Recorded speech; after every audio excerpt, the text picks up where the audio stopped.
for next week? Yung, siyempre, pinagtanong natin, if I'm not mistaken by Monday or even earlier, meron lalabas ang ating council na mga video. One video in particular, Ross Boulevard. So yung convoy was in the northbound lane. So may pagitan ng southbound lane. Tama. But anyway, basta yung tao, may pagitan na yung all of these lanes, tapos sa kabila pang na counterflow, yung convoy na yung Pope. Nung malayo si Pope, lahat disiplinado. Walang tatawid, dito lang tayo sa sidewalk, etc. Nung malapit na yung convoy, ayun na. Na-break na yung buong perimeter. Tapos doon pwede may masaktan. Doon pwede magkaroon pagkakataon yung mga turista, for instance, sa makalapit sa Papa, hindi tayo pwede kumain there. So, syempre, yung visual helps to convince everybody na in a very short manner, or short duration. Yung lessons, matanda ko isang again, may video naman, very instructive. Napakita yung commotion, tapos parang ang dami naghahalubilo doon sa airport itself. No? Kaya dapat hindi, nakapasok na yung fake na pare. So, pinipilit natin together with the private sector, together with the church, na manipulado na i-lessen lahat ng risks na inherent with the post-visit. Siyempre, may challenge tayo na itong papa natin sa kayo malapit sa tao talaga at hinahanap yung mga daupang palad ng ating mamamayan. Ngayon, siguro yung pinaka-dramatic na litrato papakita, 1995, punong-puno yung buong Luneta. Pag sinabi natin yung buong Luneta, parang yung harap ng Quirino Grandstand, yung tapat ng Monumento de Rizal, lahat ng kalsada, nagkaka-impression mo yung tao, parang yung ilong ng isa nandun na sa batok ng kabila. Ngayon, isipin yung meron tayong kababayan o baka may dayuhan na hindi magandang recognize dyan, gumawa ng, maski na yung pag-pickpocket na lang, nagkaroon ng commotion, malaking chance ng stampede. Siguro hindi rin ng ating council, pero umpisa ko na ngayon. Yung may rule kasi na pag may stampede ba, kailangan kung makitid yung lugar, madala mo yung crowd sa yung maluwang na lugar para mawala yung pagiging titikit masyado. Isang nagiging dahilan na kasabihan, di ba? So, ang problema, yung maluwang na lugar, yung Luneta, lahat ng pagtutulakan mo sa crowd, pag sakaling nagkagulo, hindi mas maluwang.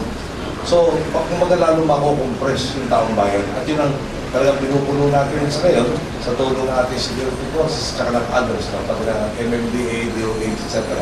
Kung saan gagawa tayo ng mga puwang doon sa crowd na kaya mag-absorb kung sakasakali mang, di ba, may mag-uumpisa na konting kaguluhan, nagkagulatan, para wala tayong stampede.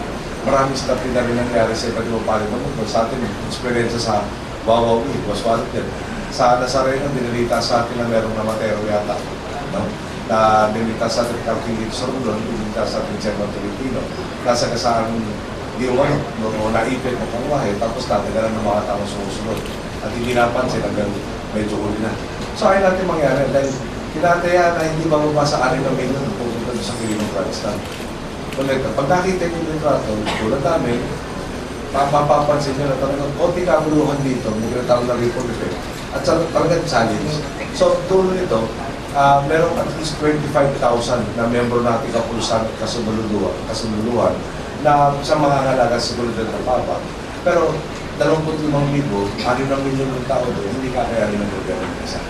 So, ulit-ulitin nung namin yung mensahe doon. May pag-intaya ng simbahan, sa iba't ibang mga grupo, sa sektor na privado, na pag pinagtulungan natin ito, maabot natin yung nasa masam natin natin isang mapayapa at saka talaga makabuluhang opisina natin sa iba.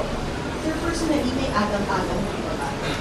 Alam mo naman ako, obsessive akong from the start. Pero hindi naman kasi sama ng executive secretary kasi siya nag-aaraw-araw ng mga meeting. Sabi niya sa akin, nagkakaroon siya ng mga nightmare. Nakaisip ito. Trabaho namin kasi mag-isip parati ng worst case scenario. Tapos subukan na, may matakpan itong posibility dito. So, may nangyaring kaguluhan na makilala. Yung sa Paris na nangyari. Di ba parang cartoon sa ginawa nito? Bakit ang umabot sa Pattaya? Nangyari sa Canada, sa Australia, ng mga, di ba, yung hindi natin masasabing matinong kaisipan. Pero yung sa Canada, ceremonial na ito, kinatulang na. May naparin na naman ang pulisugan sa Paris. Yung kasiyahan supposed to be sa Shanghai na nauwi sa trahedya. So, yung kinakapon namin talaga na Kaya lang, dati kami, no? Aharap kami gabi-gabi, pakita-kanya sa lamin, masasabi pa namin, nagawa na natin lahat ng pwede natin magawa. Okay.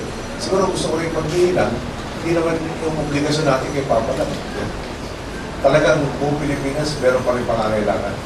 So, hinahanda rin natin kung sakali meron pa ibang problema. Kung may problema dumating, meron pa tayo isang grupong tagatangan ng pangalawang problema. Pero ulitin ko, lahat nito nakasalalay sa pakikisang taong bayan. Magtulungan tayo dito, kakayanin natin ang susunod. Pero yung katulad nga nun, na hindi ito talaga instructive. Parang at least 2 or 3 lanes ang layo ng mga tao naghihintay kay Popol ay Popol second. Nung malayo, nung malapit, ay lahat tumawin na doon sa island. At halos, parang naghihintay na lang kung isang umarang doon sa Popoville, ito na yung Popondo. Siyempre maging hindi tumatakbo yung may magpaplano na hindi na nais-nais, di ba? Yung nakahintong target, mas madali kaysa tumatakbo target. So balik ako, no? Taong bayan ang susi dito bago yung matiwasan na pera.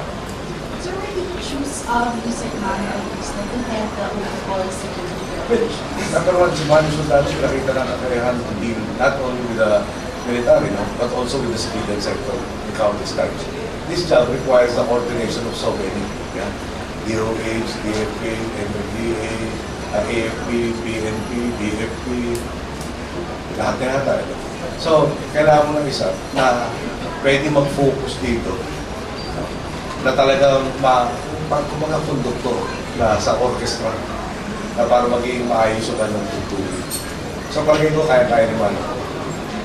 Last question, sir. Will you also appoint him as the new government negotiator in any case if he resume or possible? Pag-meeting muna kami with regards to proposal ng CBP. But he is being considered. I'd rather not consider him right now because he has to focus on the post-visit. Baka naman, total magaling ka dyan, meron pa isang mabilit ay papasa sa'yo. Pag natapos pa, may mas mabilit pa, baka naman mabawasan ang volunteers.